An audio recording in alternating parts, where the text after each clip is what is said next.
According to the philosophy of Bhagavad Gita, upon which Krishna consciousness rests, a living being is not the material body, but is the spiritual soul within the body. The distinctions between man and women, however, are simply material. They have nothing to do with the spiritual soul within. A Krishna conscious person sees no difference between the spiritual soul in the body of a woman and that in the body of a man. In fact, he sees that even within animals, the same type of spiritual soul is present. There are 8.4 million species of life, according to the Vedic knowledge. But there is only one type of spiritual soul in all these different bodily forms. Therefore, as stated in the Bhagavad Gita, chapter 5, verse 18, Pandita Samadarshina, which means a learned person sees all living entities equally. However, in one's personal dealings, one must generally observe some practical bodily distinctions.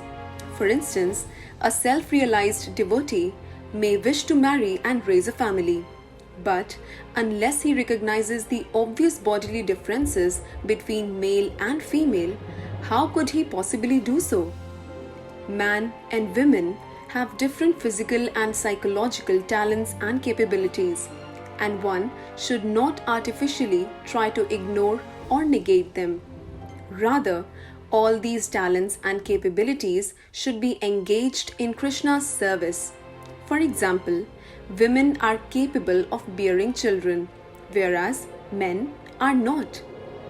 Where, then, is the question of equality? Although there is spiritual oneness, the bodily differences exist. Therefore, the principles of Vedic civilization prescribe different duties for men and women, according to their respective natures. By executing these duties in Krishna consciousness, both men and women can become spiritually happy and spiritually perfect.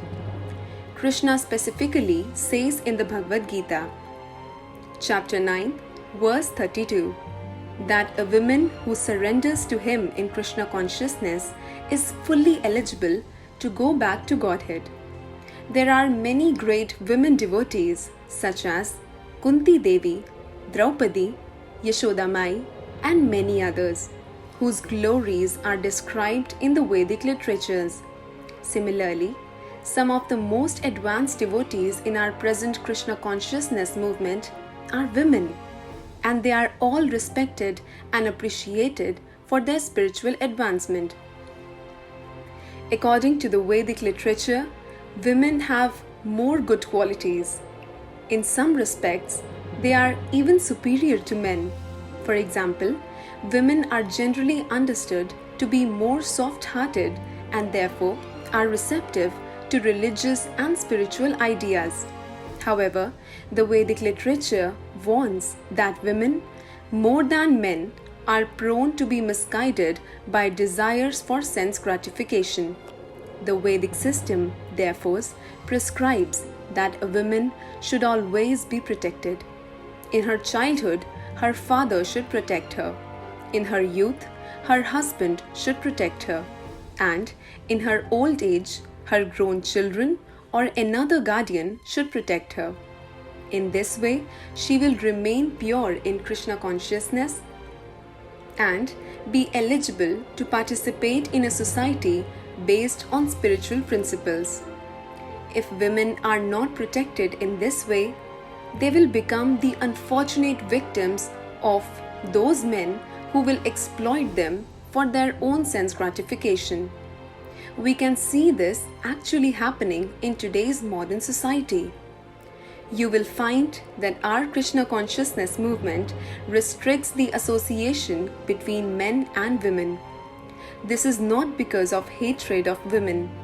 Such control is necessary for a society of smooth progress in spiritual realization.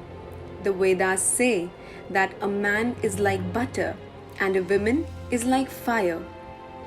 The butter must melt in the association of fire, and therefore they must be brought together only when necessary.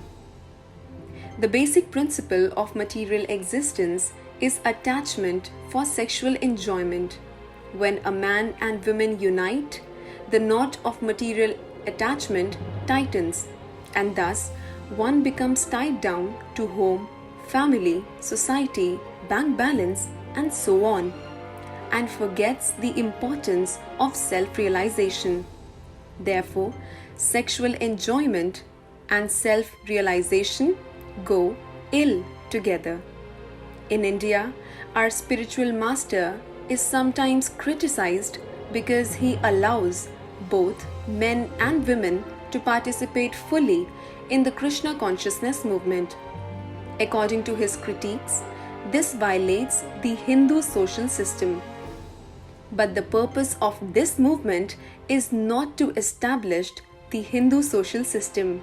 The purpose is to give everyone the opportunity to become perfect in self-realization and devotional service to Krishna, the Supreme Personality of Godhead. Such devotional service is fully spiritual, and therefore everyone is equally eligible to participate regardless of race, nationality, or any other temporary material designations.